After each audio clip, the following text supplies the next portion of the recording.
Welcome back. We have a great podcast and video cast from Larry Kobak, who is a lawyer as well as a physician on behalf of the Pain Societies of the Carolinas, Pennsylvania, New York, Tennessee, and Pennsylvania, brought to you by Robin Hoyle. I want to thank them for allowing me to rebroadcast this great talk. I also have a lot of great events coming up on the NRAP Academy's platform. Our calendar starts off with January 28th. We have a regenerative medicine course in New York City and on Zoom. So if you can't make it in person, you can register at painexam.com/events on the Zoom link. We also have ultrasound training in Tamarindo, Costa Rica in February. We also have 3 more courses in New York, March 11th, April 22nd, and June 11th. Now, June 11th is the piggyback off of the board review course, the pain management board prep that we did last year, Al Abdul El Saeed, myself, under the flag of the International Pain Academy. It was a great course, and I hope to see you guys there. Any questions, shoot me an email. And if you can't make any of the courses or you want to learn online, just go to painexam.com, anesthesiaexam.com, and the newly redone pmrexam.com. The NRAP Academy also features an ultrasound gallery on the website, and I'm still working on it, but it's up, nrappain.org. Check it out. And without further ado, here's Larry Kobak. Good day, everybody. It's a pleasure to have you at our webinar concerning the new CDC guidelines for the treatment of pain. It just came out less than a month ago as this is being recorded. I'd like to pay special thanks to Robin Hoyle, the Executive Director of the Pain Society of the Carolinas, the Pain Society of Tennessee, the Pennsylvania Pain Society, and the New York State Pain Society for making this possible. So let's get right to it because there's a lot to cover. As you may know, this guideline is a result of the problems that were seen with the 2016 CDC guidelines for pain. This particular guideline covers more than the original guidelines because it also includes acute and subacute as well as chronic pain. All right, the prior guideline was only for chronic pain.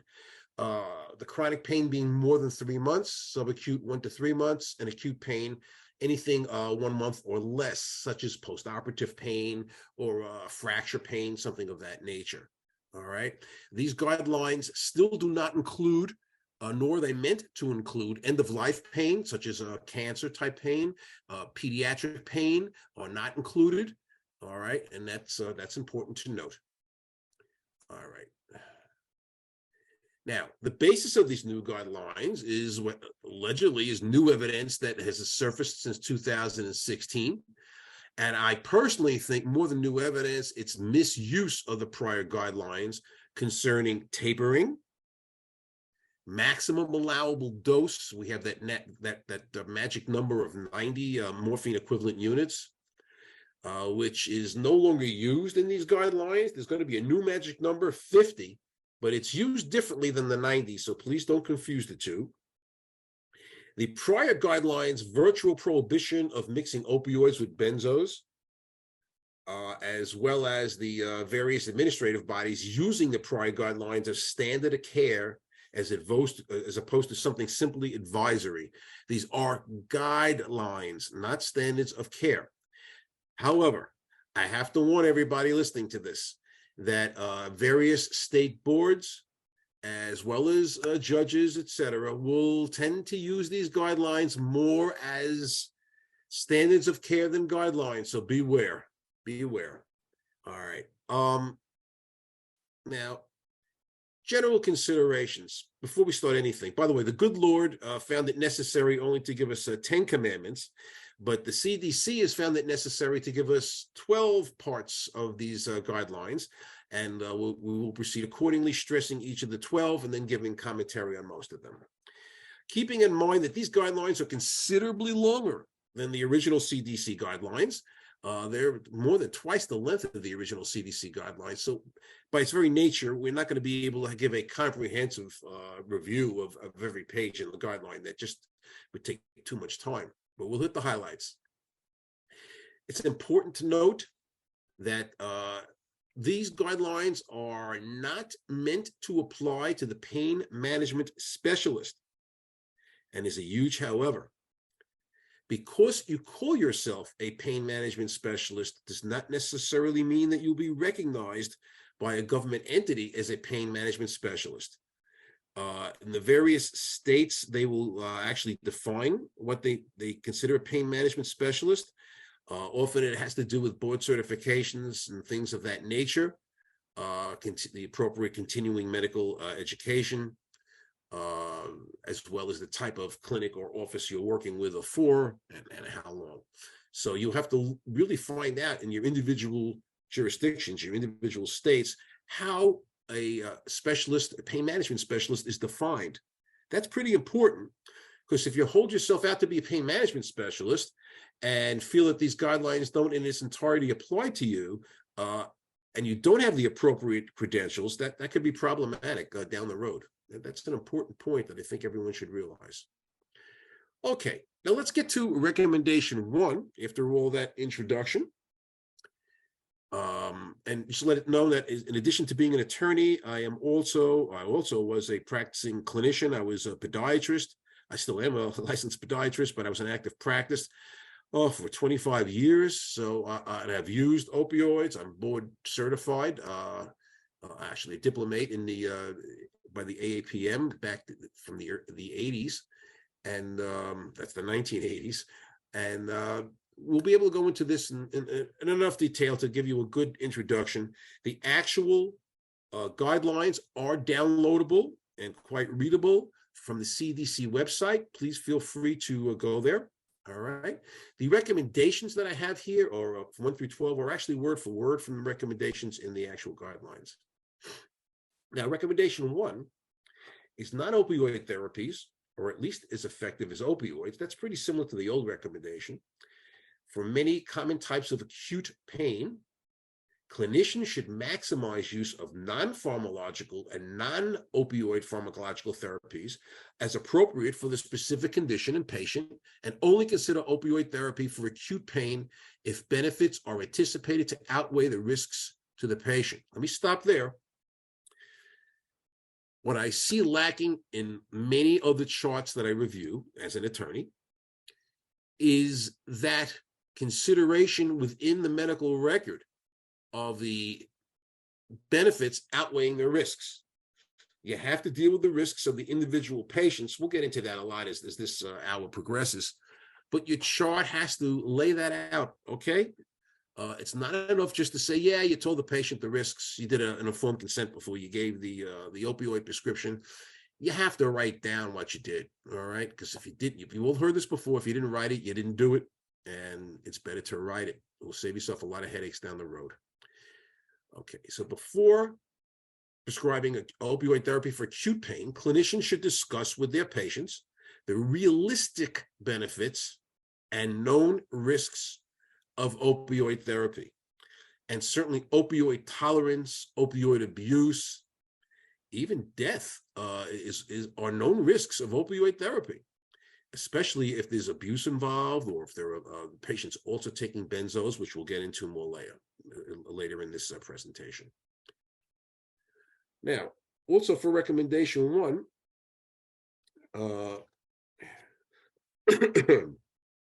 it does not, it means that not that you can't use opioids, but they have to be appropriate.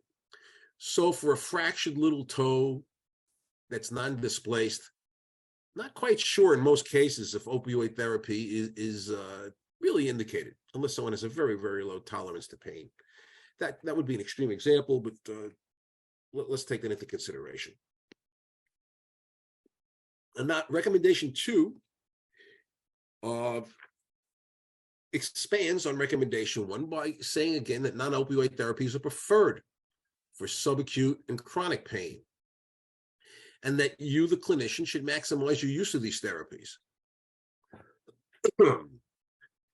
Initiating opioid therapy is fine if the benefits again outweigh the anticipated risks. Now, again, before starting opioid therapy, discuss with your patient the risks and the realistic benefits of opioid therapy and what the patient's goals are as far as pain and function. And how you're going to discontinue the use of opioids when the benefits don't outweigh the risks or the pain has disappeared or disappeared enough that it's not necessary anymore. Now, here's an important point with recommendation number 2. These guidelines, and this is written within the guidelines, they don't require that you sequentially fail non-pharmacological and non-opioid pharmacological therapy required to use any specific treatment before proceeding to opioid therapy. Let me give you an actual example of that.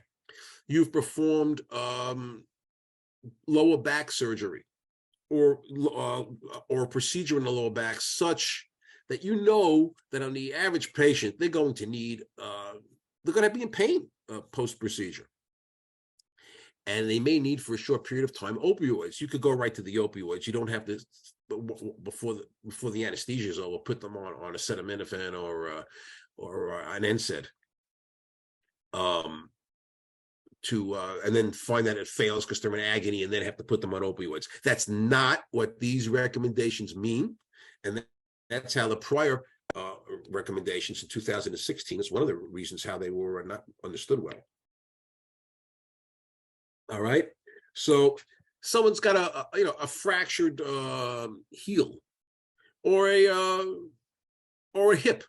They're going to probably need opioids. You don't have to first just try something that's not opioid and see if it's going to do the trick, unless there's a real reason why the patient shouldn't be taking opioids for they react poorly or go into respiratory arrest with morphine type substances. That's different. So use your medical knowledge to the advantage of the patient. Okay. Now, here's another point that I think we have to take an extra second or two, if not longer. Many of the patients you are seeing don't come to you being opioid naive. As a matter of fact, many of them come to you already on pretty substantial MMEs on opioids. Clinicians seeing new patients already receiving opioids, yes, you should establish treatment goals and functional goals and goals for discontinuing or at least reducing the opioid dosage. But clinicians should avoid rapid tapering or abrupt discontinuation of opioids. Cold turkey is not where this is going, and a rapid taper is not what this is recommending. All right, so let's get that straight and let's get that off the table, because that was a big issue in the 2016 guidelines. Okay. Recommendation number 3. And they do call them recommendations. They're not commandments. So just by the mere fact of what they're called, it sounds more like a guideline than a standard of care. When starting opioid therapy for acute, subacute, or chronic pain, clinicians should prescribe immediate release opioids instead of extended release opioids. Well, I know what's coming, and if it's not, it should. Many insurance companies will not pay for the extra cost of immediate release opioids. Patients often can't afford out-of-pocket costs for immediate release opioids. Some of them, frankly, are very expensive. What do? Well, you do the best you can do when you give them if need be, an extended release or some other substitute that's the second best. And you chart the reason why you're not giving the immediate release opioids. Put it in your records. Don't leave it for explanations down the road that you have to get a copy of the patient's policy or a copy of the letters. Yes, it's very important, and you should have a copy of the denial letter if you can get it, that where they're not allowing the immediate release opioid, where they're not going to pay for it. Explain in your records that the patient told you they could not afford the cost of this medication out of pocket. If they're already on Medicaid, you could put that down as an explanation, as evidenced by the patient being on Medicaid, they couldn't afford for the out-of-pocket expense. If the patient just simply tells you they can't afford it, put that in the chart. You're under no obligation to perform a colonoscopy of their finances, to be blunt about it.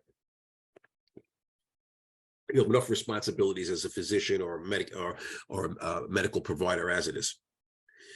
So Again, let me emphasize, your chart must emphasize and write, and you have it in the records. Write it down, type it down, keyboard it down, whatever term you want to use, why you are not giving them the immediate release. All right, and this is an issue for many patients. Moving right along, recommendation number 4. And we kind of touched on this just before. If opioids are initiated for opioid naive patients with acute, subacute, or chronic pain, clinicians should prescribe the lowest effective dose. This is kind of the opposite of when we just covered that patients come to you with higher MMEs. So if opioids are continued for subacute or chronic pain, clinicians should use caution when prescribing opioids at any dosage. Well, that's nothing new. And you should carefully evaluate individual benefits and risks when considering increasing the dosage, and should avoid increasing dosage above levels likely to yield diminishing returns in benefits relative to risks to patients. We're getting close to that new number 50, actually, and let's cover that a little bit. The 50 MMEs, or morphine equivalent units, MEUs, that's the new number, the new magic number. It doesn't replace a 90. But this is a number that when you hit that number, pause, and as they used to say, stop, look, and listen, and carefully go over, is your patient, are there other situations where you have to take careful evaluations, such as the patient has trouble breathing, sleeping, the patient is on benzodiazepine, or other medications that might potentiate the side effects of the opioids. 50 is their magic number, and you should be aware of, when you're prescribing a dose of whatever opioid you're using, what the morphine equivalents are for that dose and other potentiating medications. So stop, look, and listen when you hit the 50 MEUs or 50 MMEs, same thing, okay? Let's see. So especially when you hit that with your prescriptions, if you hit that 50 MME dosage, your charting should make the reader aware, whether it's you, someone else in your office, some administrator from the state or federal government that will review your charts down the road, that you were quite aware that at this state, on this date, when the prescription was changed, that you were aware that this patient hit the 50 MMEs, and you went over again, and perhaps in even more detail, the possible side effects, especially the deleterious ones that could result with patients at that 50 MMEs. Very important. Now, also, certain states require clinicians to implement clinical protocols that are specific to dosage levels. So, for example, I believe in Tennessee and Washington State, when the patient hits 120 MMEs a day or greater than, they're required to get a consultation from a pain specialist as defined by that state. The credentials are defined by that state. All right. Now, if you already have those credentials, you don't really need to get a consultation. But be aware of those credentials. Can't go into all 50 states and what's required. That would, again, be beyond the scope of this particular lecture. All right. These are important items, and it's a lot to digest in one sitting. Recommendation number 5. All right. For patients already receiving opioid therapy, they're not opioid naive, clinicians should carefully weigh the benefits, risks, exercise, and care when changing opioid dosage. So when you change the dosage, don't do it cavalierly. Have a reason written in your records, and I sound like a broken record, and that's on purpose. Chart why you're raising the dosage and what benefit, hopefully, if any, hopefully the sum that you hope to achieve by raising the dosage. Some kind of note of why the prior dosage is no longer or not doing the trick. Patient can't function in a particular way. Don't talk in generalities. Try to get down in the dirt with specifics if you can. All right. Patient was in too much pain when walking even half a block, that kind of thing. And talk about the goals trying to be achieved by increasing the dosage. Increasing the dosage can be done by either increasing the amount of pills taken or the amount of milligrams per pill. All right. Now, if benefits don't outweigh the risks, clinicians should optimize other therapies, physical therapy. I mean, there are a lot of other therapies, you name it, and work closely with patients to gradually taper to lower dosages, or if warranted based on individual circumstances, appropriately taper and discontinue the opioids.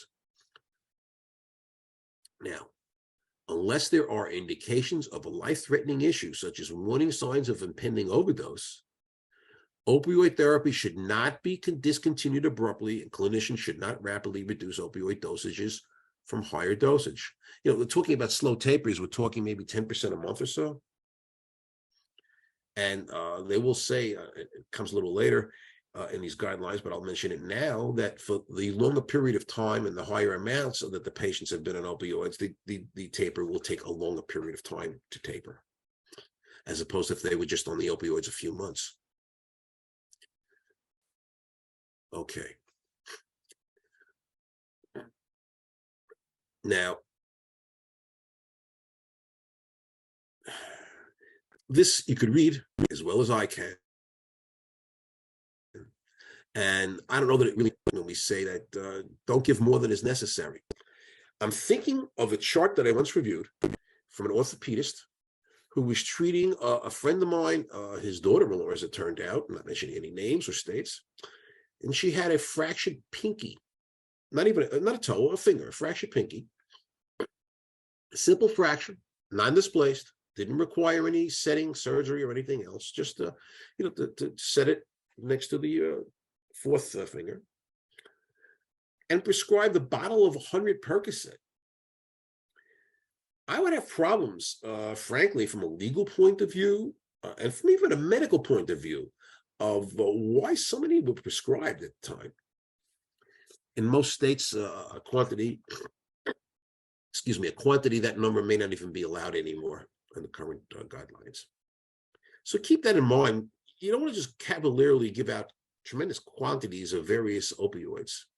All right. Let's see. Let's get to number 7. And we're moving along here at a nice pace. Number 7 reads, clinicians should evaluate benefits and risks with patients within 1 to 4 weeks of starting opioid therapy for subacute or chronic pain, or of dosage escalation. Clinicians should regularly reevaluate benefits and risks. What is this telling you? Obviously, besides the good medicine involved in this, it's telling you when you reevaluate it, your record should reflect that. What was done as part of the reevaluation? Asking the patients questions if they're having trouble sleeping, if they're having trouble breathing, if they're having trouble with speech, if they're having trouble operating heavy machinery, the usual, or writing, perhaps, or just being alert. These are questions that should be asked. Perhaps you may want to do several clinical clinical examination to substantiate that the patient is okay on the opioids at this stage. And again, they say within 1 to 4 weeks, more often is better than less often with these reevaluations. It's as simple as that. Saying you reevaluate a patient is not the same as you did, and it has to be appropriately charted. All right, now,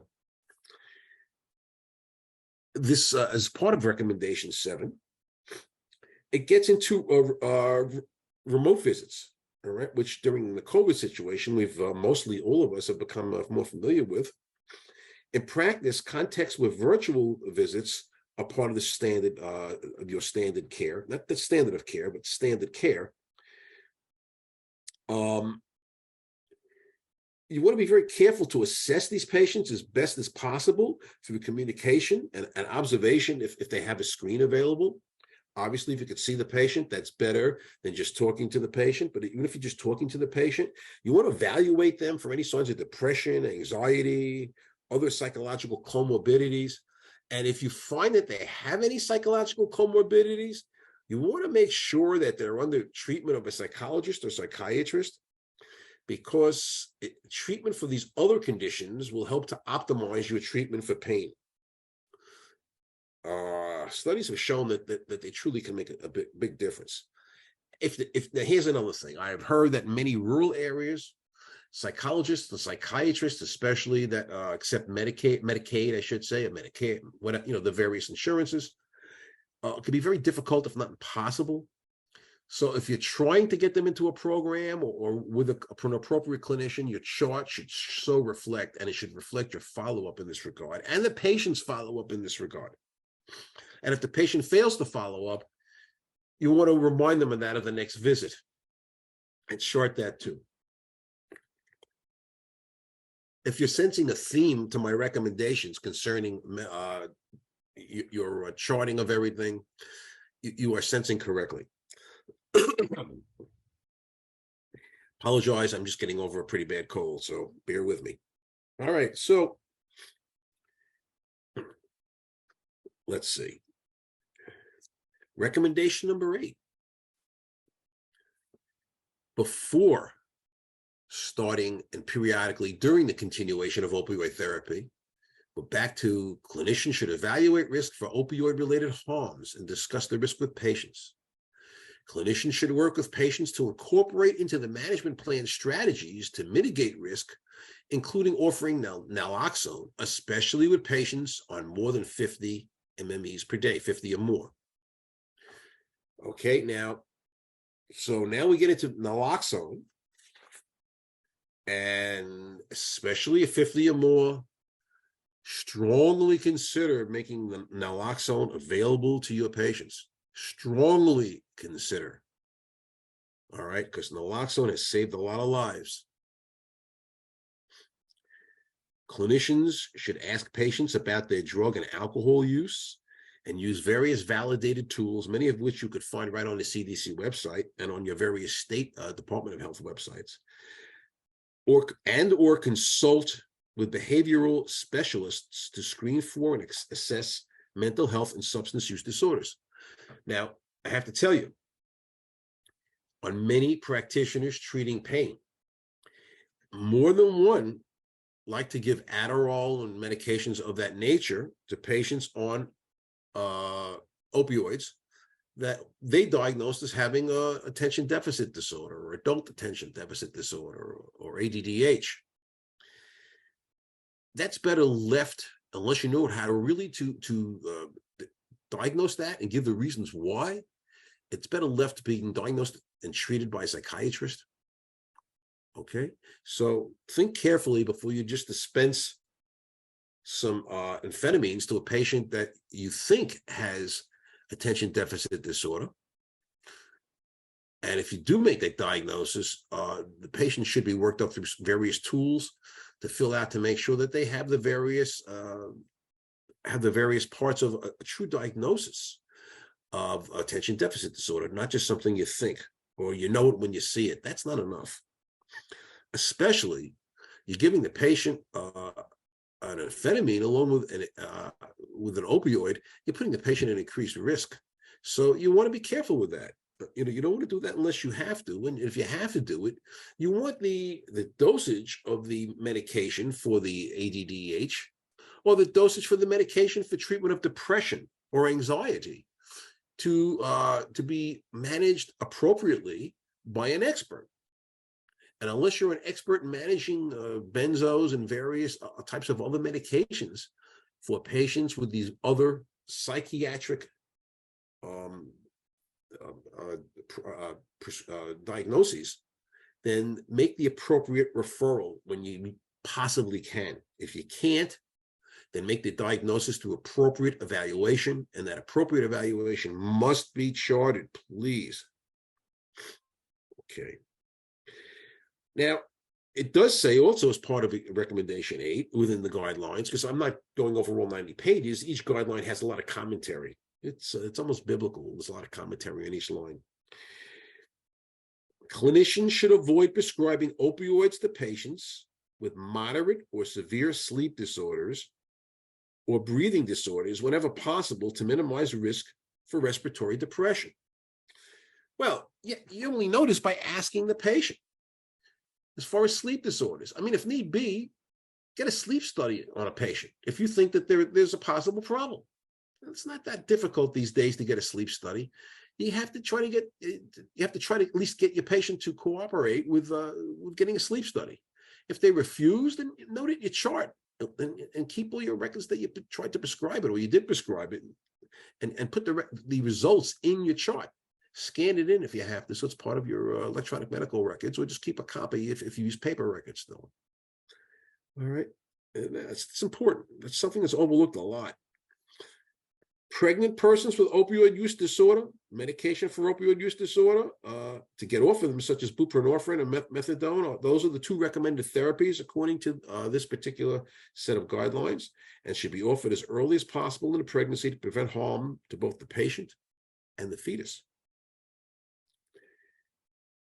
Patients with jobs that involve potentially hazardous risks, such as people in the building trades, people that need to work in great detail with their hands. You have to be very careful as far as that you have to balance their other medications, such as their cognition and their balance and coordination should not be unduly impaired. And you have to be part of that and warn them as far as what it might do. You have to access the data from the PDMP, the various databases that virtually every state now has access to, certainly in the states of the various pain societies that we're reaching out to today. You have, each time you make a prescription, you should be accessing that information. Make sure they're not getting prescriptions from their dentist. That could totally screw up your own treatment, that put it in the danger zone. Make sure they're not getting prescriptions from other physicians, including psychiatrists that you're not aware of, that could put various recommendations that you have to make into the danger zone. You want to be working with these other providers, not in ignorance of them. The fact that they claim they don't know about you is no excuse, as long as you know about them, and you will know about them if you access these databases.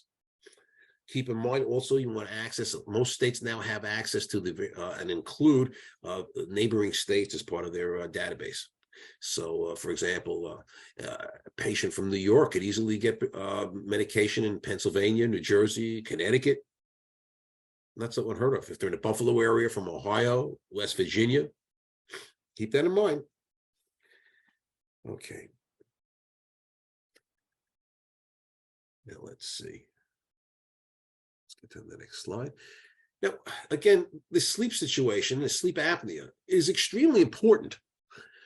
I don't hear enough about this in many of the lectures that I attend concerning opioid use. And it does come up frequently in state board hearings and in malpractice situations. So there was an actual study of veterans, and this study is referred to within these guidelines. All right, and it goes into it, and the study's available if you need to download it. But it found that sleep apnea was associated with increased risk for life-threatening respiratory depression or overdose when people are on opioids. So titration of your dosage of opioids has to be done very carefully and not cavalierly. That says flat out, clinicians should avoid prescribing opioids to patients with moderate to severe sleep disordered breathing. Sleep studies can be very helpful when it comes to this, and not only protecting your backside, but protecting the patient, which is always number one. Another, and this commandment number 8, the recommendation number 8, it's a very, very important one. So we're going to spend a little time digging down on number 8. Don't worry, we'll get finished on time. People over 65 years of age, that's me. people like us have increased risk for undertreating their pain. Okay, we really haven't touched that before. These guidelines don't want your pain undertreated. Keep that in mind. You know, people, especially that are older, that are in a lot of pain and the pain is undertreated, they run the risk of a stroke from intense pain. Increased risk to these patients when using both opioid and non-opioid pharmacological therapies. Let's take an example.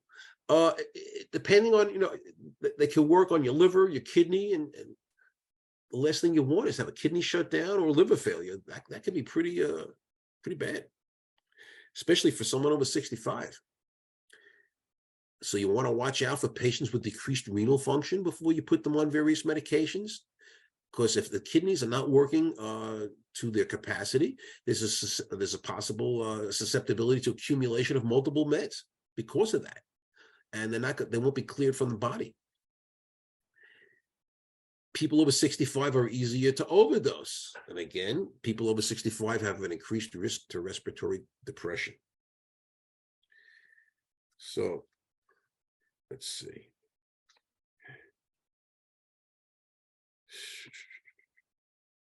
Let me make sure we hit everything. But before we get to 9, let's get back to 8 for a second. A point that the guidelines make in their commentary is if patients experience a non-fatal opioid overdose, clinicians should evaluate them for opioid use disorder and provide or arrange treatment if needed. Now, you can only provide the treatment for opioid use disorder if you're qualified to treat it. That's a separate area of expertise. So don't be afraid to refer these patients. Treatment with buprenorphine or methadone, again, are the preferred 2 ways of treating such patients. And let's see. Clinicians should work with patients to reduce opioid dosage and discontinue opioids when indicated, and should ensure that continued monitoring and support of patients prescribed or non-prescribed opioids. The monitoring is of the utmost here. Now, monitoring is not just seeing the patient every week or 2 or 3. It's what happens during those visits that you see them every week or 2 or 3, which is very, very important. Okay, let's go to number 9. When prescribing initial opioid therapy for acute, subacute, or chronic pain, and periodically during your therapy for chronic pain, you should review the patient's history of controlled substances,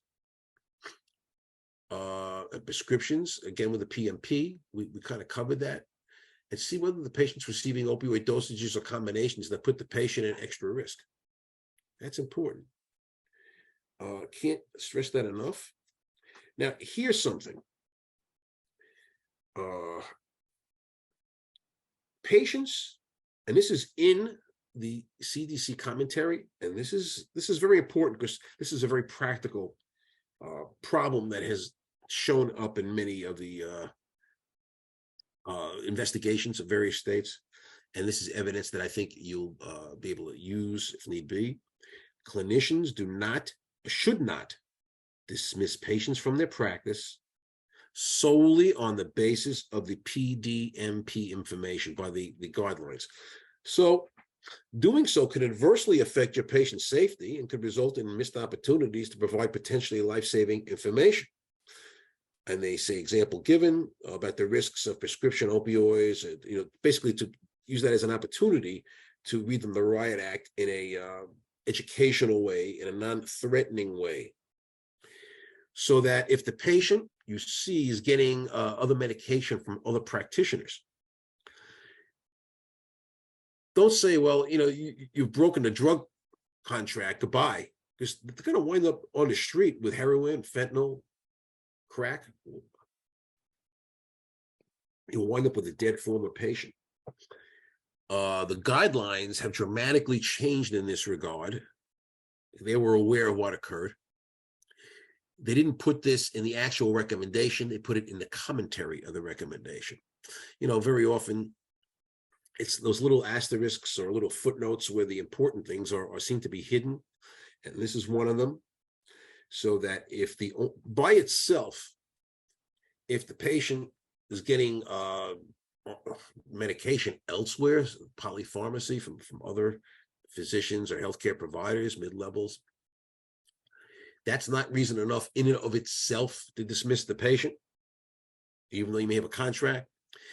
But again, your chart must reflect what you did as that you saw in the PDMP, PMP, I stopped. There's different names in different states, but you make sure you're aware of it, exactly what's going on, and what you did about it. It may also involve calling the other prescriber and making them aware of it. Okay, and again, chart all of this.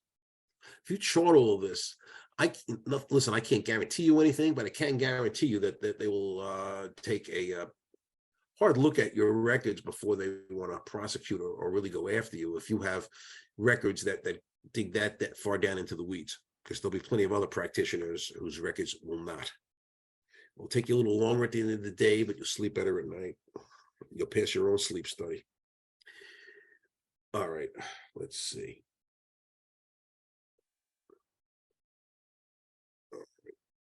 Let's get to number 10. We're making good progress. When prescribing opioids for subacute or chronic pain, clinicians should consider the benefits and risks of toxicology testing to assess for prescribed medications, as well as other prescribed and non-prescribed controlled substances. Now, notice I put in capitals, pay attention to local or state rules and LCDs, the local Medicare rules, because they can dig down into the weeds as far as the type of UDTs, urinary drug testing, that should be performed, whether screening, and usually they just advise screening every so often, or if there is a reason. Some states actually want you to classify the patient as high risk, medium risk, low risk, and then get different amount of times that you should, or that they'll pay for a toxicology test based on your analysis. And many of the charts in those areas don't have that analysis. It's lacking, so it's a problem. Some offices just give a screening test literally every visit. Others from time to time give unannounced, which generally are the best. But your initial test, unless there's a very good reason, should be a screening test, not for specific substances, but just a screening test. All right, and see if what's happening with this patient. All right, now how often? These guidelines don't dig that deep. I will say that on most patients, it should be more than once a year, but it should be less than once a month. It's a generality. Each patient is specific. If a patient tells you that they fell off the wagon or they used this, that, or the other thing, and many of the patients will actually tell you, they'll be honest with you, they trust you. Use this as an educational opportunity. So again, and they actually say it, based just on the fact that the patient has flunked a drug screening test one time is not a reason, nor should it be a reason, to get rid of them from the practice. Again, they're aware at this stage, at least the CDC is, that many people needlessly died because they were let go from practices and they wound up taking street drugs. And that's not to the benefit of anybody. That's not to say that they could flunk these tests indiscriminately time after time. You do virtually nothing, and they're not removed from the practice eventually. If after there's no number given, but after 2, 3, 4, 5 times the patient has gotten multiple chances, you've attempted to taper, and the patient just won't do it. And by the way, you want to note that if that's the case, you want to every time you attempt to do anything, you want to note it. And before you dump a patient, give them the benefit of the doubt, give them another chance. Many of these patients, if not most of them, are really not having the luckiest days of their lives while they're coming to you. So, bend over backwards, but don't be a doormat. And, there's no right or wrong here other than it's a moving finish line, so to speak, and you do the best you can, and you want your chart to reflect that. So, when would you get rid of a patient? Well, if they're diverting and selling medication, that's pretty serious, because then they're taking your prescription for them, and then they could be hurting others. Children could be getting that. If they're using themselves, again, you want to be as educational as possible. All right. So that's, again, there's no firm hard answers. This is when it comes to the art of medicine as opposed to the science of medicine. What is better for the patient in the long run? I recently had a client on their pretty stiff investigation by the state. The state shall be nameless, and the doctor really was treating people that were just the dregs of society, virtually homeless people, that the only healthcare they got was from this particular practitioner. And the doctor felt that at least getting prescription drugs was better than using street drugs. At least the dosage was known. I mean, no one really knows what the dosage is in street drugs. It could be laced with Chinese fentanyl. It could be fatal. And after an investigation, frankly, the state closed it pretty quickly and gave the doctor a pat on the back. So, but again, we're talking about charts that were very well, very well documented. Terrible situations, and the doctor was doing the best that the doctor could do. Now, it does say that confirmatory tests should be used often when the clinical implications for the patient exists, that if it need be. You could take tests for specific opioids and other drugs within a class, such as those being prescribed when you feel that it's necessary,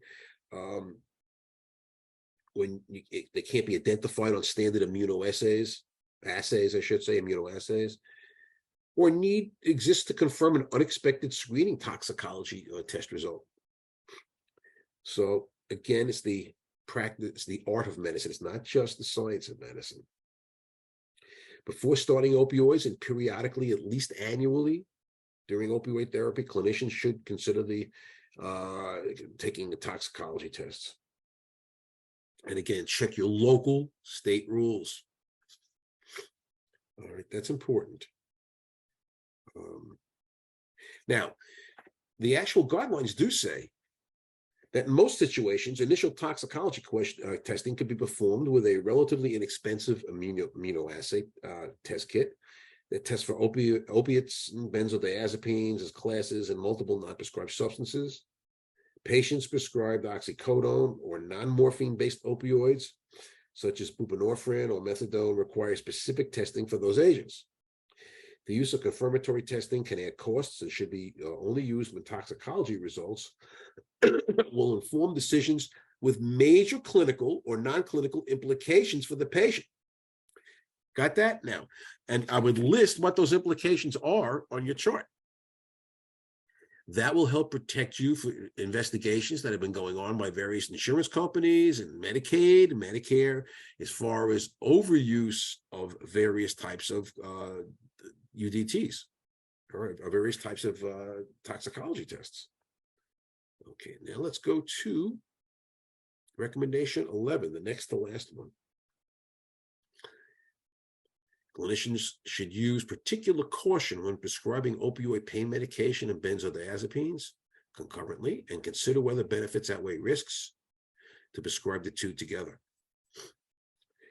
That is very different than the gist of the CDC guidelines in 2016, where frankly, many federal agencies were investigating physicians and medical providers that did use the two together. And indeed, it says that in some circumstances, it might be appropriate to prescribe opioids to a patient who is also prescribed benzodiazepines. Example given, when a person's in acute pain on a patient that's already taking long-term stable low-dose benzodiazepine therapy. The key here is stable. So a patient comes to you, or very often a patient comes to you and is on both benzos and opioids. And they've been stable. And they continue to be stable. And define what stable means and how you've come to the conclusion that the patient is stable on these medications. All right.